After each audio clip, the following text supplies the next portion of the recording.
बिस्मिल्लाहिर्रहमानिर्रहीम, अस्सलाम वालेकुम। पाकिस्तान और दुनिया भर में देखने और सुनने वालों को अब्दुल कादिर का सलाम।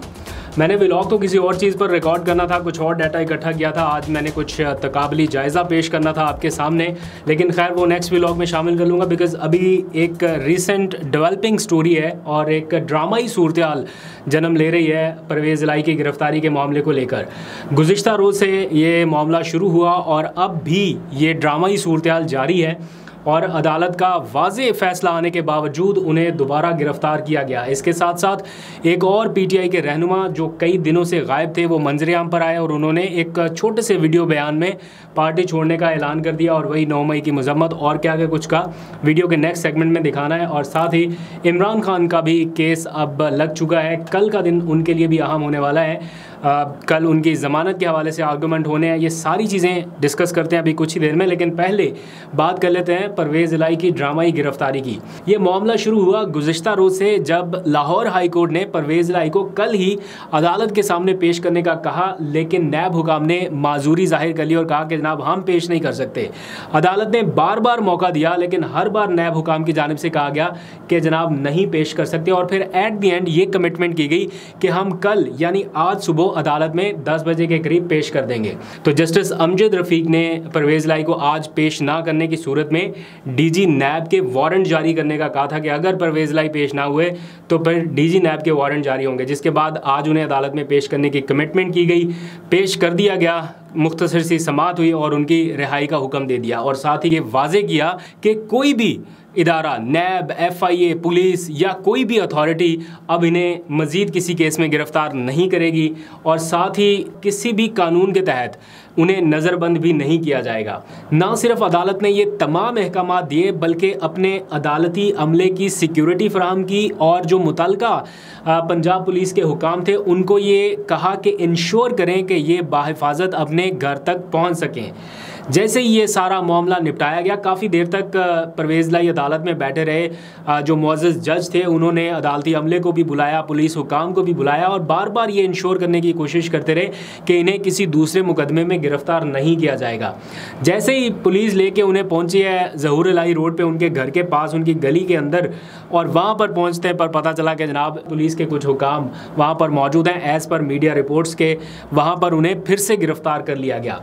लाहौर हाई कोर्ट का वाज़े हुक्म कि अगली समाअत तक इन्हें किसी मुकदमे में कोई अथॉरिटी किसी नए केस में या किसी भी नज़रबंदी के ऑर्डर में गिरफ़्तार नहीं करेगी। लेकिन अब ये इतलात आई कि इस्लामाबाद पुलिस ने 3 MPO के तहत इसलिए गिरफ़्तार कर लिया क्योंकि ज्यूरिसडिक्शन का फ़र्क है। लाहौर हाई कोर्ट का हुक्म जो है वो इस्लामाबाद की हदूद पर अप्लाई नहीं होता, इसलिए इस्लामाबाद पुलिस ने उन्हें गिरफ़्तार कर लिया। और गिरफ़्तारी किस अंदाज से अमल में लाई गई वो भी थोड़े अफसोसनाक मनाजर ये हैं कि एक साबिक़ वज़ीर आला है और 3 महीने से एक शख्स जेल में है, अदालतों में केसेस लड़ के वो निकल रहा है और उसको फिर से उठा के जिस तरह से ले जाया गया वो मनाजर भी बड़े अजीबोगरीब है। तो इसके ऊपर मैं टेलीविज़न पर कुछ लोगों के तबसरे सुन रहा था।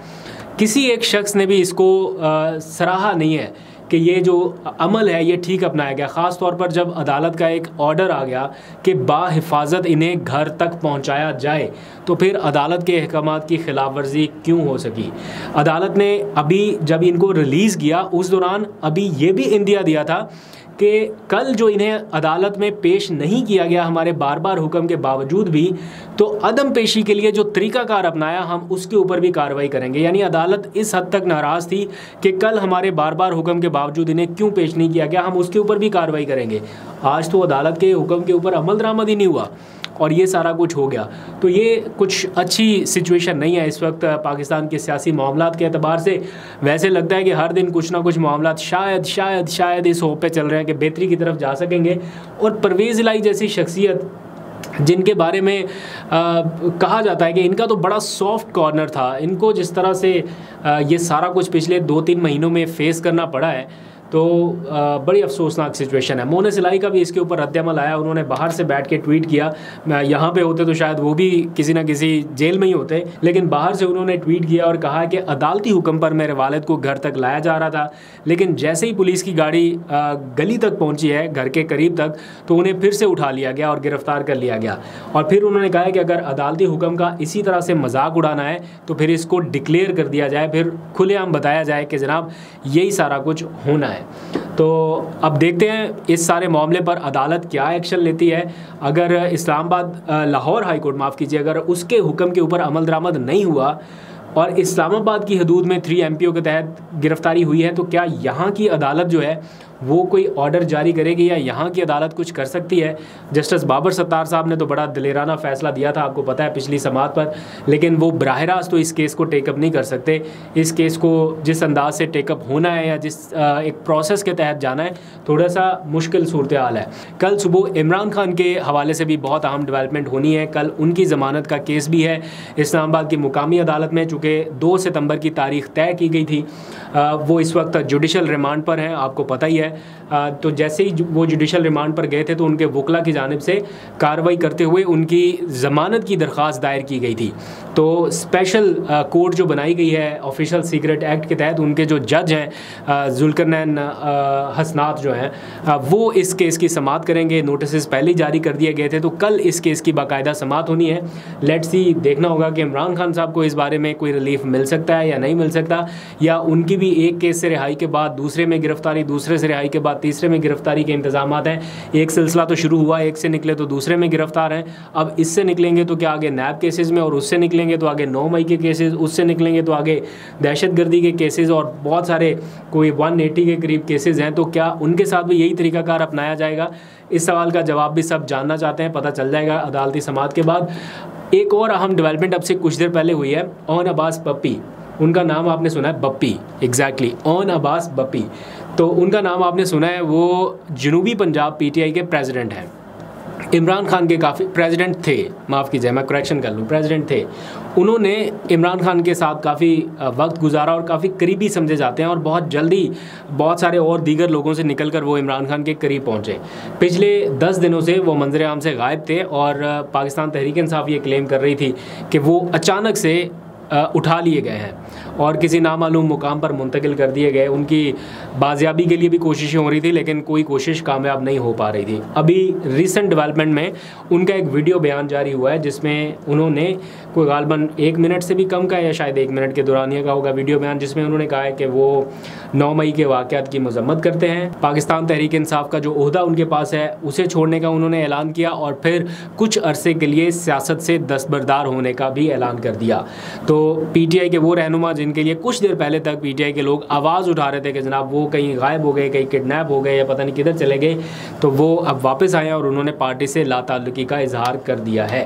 तो थोड़ा बहुत तो अंदाज़ा हो जाता है कि किस किस्म का दबाव या किस किस्म का प्रेशर रहा होगा, लेकिन सुनने में ये आ रहा है कि ये सिलसिला अब शायद थोड़ा सा और बढ़ने वाला है, और वो लोग जो अभी तक रूपोश हैं या वो लोग जिनके वेयर अबाउट्स का अभी तक सही से पता नहीं चल सका, उनके गिर्द भी घेरा तंग होने वाला है और उन्हें भी इसी किस्म की कार्रवाई का सामना करना पड़ेगा। अब देखना है कि 3 महीने तक परवेज़ इलाही ने जो बर्दाश्त किया, जो सहा, क्या वो और सहने की पोजीशन में है या वो कंटिन्यू करेंगे अपने उस टेम्परामेंट को, या वो भी कोई प्रेस कॉन्फ्रेंस करके या किसी इस तरह के बयान देने के बाद अपनी जान छुड़ा लेंगे। मोनस इलाही इस वक्त बाहर बैठे हुए हैं, और उन समेत और बहुत सारे और लोगों ने, जैसे ही ये रिहाई का ऑर्डर आया, लोगों ने तो मुबारकबादें देना शुरू कर दी, इस फैसले को सेलिब्रेट करना शुरू कर दिया कि जनाब परवेज़ इलाही साहब निकल गए, बाहर चले गए। तो मैं उस वक्त भी सोच रहा था कि इतना आसान नहीं है, क्योंकि पुलिस की इतनी नफरी बाहर मौजूद है, तो ये ऐसे ही तो मौजूद नहीं है। और फिर पूरी कोऑर्डिनेशन के साथ ना सिर्फ पंजाब पुलिस की नफरी, फिर चूँकि पता चला कि इस्लामाबाद की पुलिस ने गिरफ्तार कर लिया। मैं फिर बता रहा हूँ, एज़ पर मीडिया रिपोर्ट्स, इसका कोई ऑफिशियल वर्जन अभी तक मेरे सामने नहीं आया, लेकिन एज़ पर मीडिया रिपोर्ट्स ये कोट किया जा रहा है कि इस्लामाबाद पुलिस ने गिरफ्तार किया। तो लेट्स सी, इसकी कंफर्मेशन भी हो जाएगी और मामला भी आपके सामने आ जाएंगे। बाज़ लोगों का ये ख्याल है कि परवेज़ इलाही के जो सेक्रेटरी थे पंजाब असम्बली के, मोहम्मद खान भट्टी, उन्होंने वादा माफ गवाह बनते हुए इनके खिलाफ मनी लॉन्ड्रिंग के और एंटी करप्शन के हवाले से कुछ सबूत दिए हैं और कुछ बयानात रिकॉर्ड कराए हैं। लेकिन जब वो केस लेके अदालत जाते हैं तो वो केस क्वाश कर दिया जाता है, ख़त्म कर दिया जाता है और कार्रवाई आगे बढ़ने नहीं दी जाती। तो इसलिए भी कह रहे हैं कि जहाँ पूरी कोशिश की जा रही है कि जनाब इनके खिलाफ मनी लॉन्ड्रिंग या एंटी करप्शन की तहकीकात हों, तो आगे अदालत में जाके पता चलता है कि केस ख़त्म हो गया। तो इसलिए भी ये रेजिस्टेंस जो है वो इस वक्त देखने में आ रही है। बहरहाल इसका फैसला तो अदालत में ही होना है। दूसरा व्लॉग जो मैंने रिकॉर्ड करना था, इस सारी महंगाई जैसी सूरत हाल पर कुछ तकाबली जायज़ा भी मैंने पेश करना था, तो वो इंशाल्लाह नेक्स्ट व्लॉग में आपके सामने आ जाएगा। अभी तक के लिए इतने, अपना बहुत सा ख्याल रखिए। अल्लाह हाफ़िज़।